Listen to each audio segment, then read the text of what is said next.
Magandang araw po. Ang lulutuin natin ngayong araw ay patola na may minced beef at miswa. Ito po yung sahog niya, bawang sibuyas, kamatis, at pampalasa, patis, at beef cubes. Sa isang kaldero, magpainit ng mantika, konting mantika, at iprito po natin ang meatballs.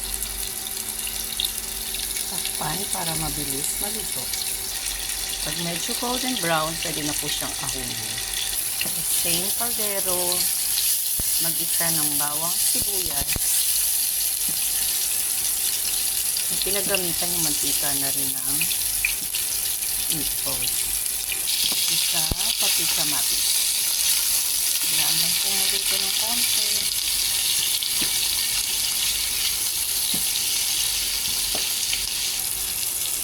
At isama na rin po natin yung meatballs sa pag-isa para mas malasa.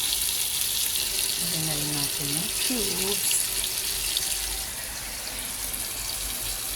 Tapos takpan po. Isa lang natin siya ng kahit isang minuto.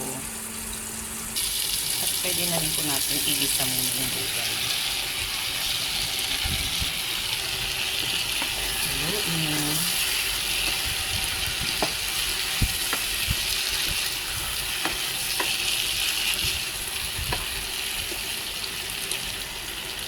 Lagyan po natin ang patis.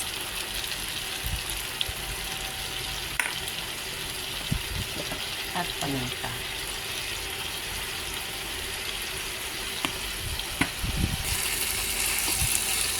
Hayaan mo natin siyang isa at takpan.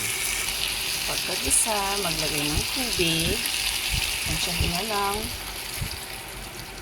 yung amount ng water.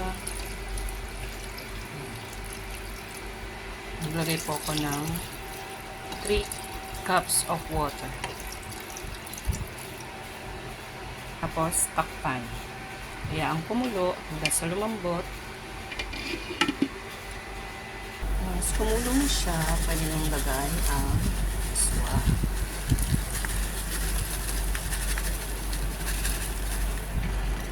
Lagay ang miswa.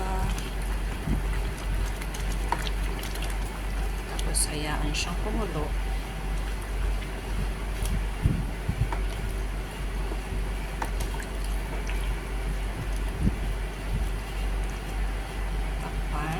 Pakuluin ng 1 minuto.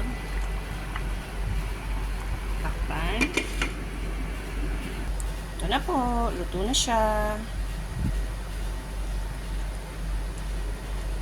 Patola with miswa.